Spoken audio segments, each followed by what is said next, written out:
பெண்மீன் விழியில் எனையே தொலைத்தேன், மழையின் இசை கேட்டு மலரே தலையாட்டு, மழலை மொழி போல மனதில் ஒரு பாட்டு, இனி நீயும் நானும் ஒன்றாய் சேர்ந்தால் காதல் 2 எழுத்து. ஒரு குழந்தை பிறக்கும் போதே அந்த குழந்தை இன்ட்ரோவர்ட்டு, இது எக்ஸ்ட்ரோவர்ட்டு அப்படின்னு டிசைட் ஆகிறது கிடையாது. இது கைண்டு, இது கோபக்காரது அப்படின்லாம் சொல்ல முடியாது இல்லையா? அது பெற்றோர்களுடைய வளர்ப்பு, அந்த சுற்றுச்சூழல், அது இருக்கிற அந்த அட்மாஸ்பியர், சரௌண்டிங், ஃப்ரெண்ட்ஸ், ரிலேட்டிவ்ஸ், படிக்கிற ஸ்கூலு, காலேஜு. ஸோ ஒரு உயிர் வந்து தன்னோட இருக்கிற சூழ்நிலைக்கு ஏற்ற மாதிரி தன்னை தகவமைச்சுக்கும். அதுதான் கான்செப்ட்டு. இன்ட்ரோவர்ட்டாக இருக்கிறதுனால அட்வான்டேஜ் டிஸ்அட்வான்டேஜும் இருக்குது. எக்ஸ்ட்ரோவர்ட்டாக இருக்கிறவங்களுக்கும் அட்வான்டேஜ் இருக்குது, டிஸ்அட்வான்டேஜும் இருக்குது. எல்லா இடத்துலையுமே இன்ட்ரோவர்ட்டாகவும் இருக்க முடியாது, எல்லா இடத்துலையும் எக்ஸ்ட்ரோவர்ட்டாகவும் இருக்க முடியாதுங்க.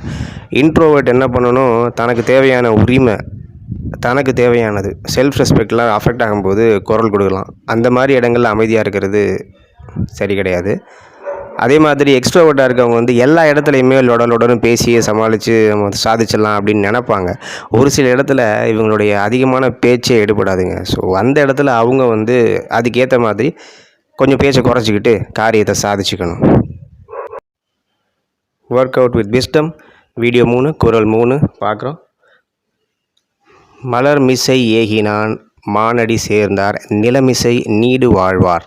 பொருள் என்னென்னா, தன்னுடைய அன்பர்களுடைய மலர் போன்ற உள்ளத்தில் இருக்கக்கூடிய இறைவனுடைய திருவடிகளை நித்தமும் தினமும் நினச்சிக்கிட்டு இருக்கவங்களுக்கு, அப்படி இருக்கவங்க இந்த உலகத்தில் நீடூழி வாழ்வாங்க, நீண்ட நாள் வாழ்வாங்க அப்படின்னு திருவள்ளுவர் சொல்கிறாரு.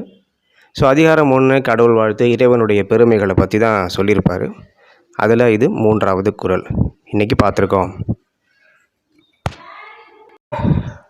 ஒரு சில பேர் ஒர்க் அவுட் பண்ணுறதுக்கு கம்பெனி இருந்தால் தான் பண்ண முடியும், எனக்கு வந்து துணைக்கு ஆள் வேணும், நான் வாக்கிங் போகணுன்னா என்னோட சேர்ந்து யாராவது பண்ணணும் அப்படிலாம் யோசிச்சுட்ருப்பாங்க. கண்டிப்பாக அது வந்து நடக்கவே நடக்காது. நீங்கள் கம்பெனி தேடிட்டு இருந்தீங்கன்னா கடைசி வரைக்கும் கம்பெனி தேடிட்டே இருக்க வேண்டியதான்.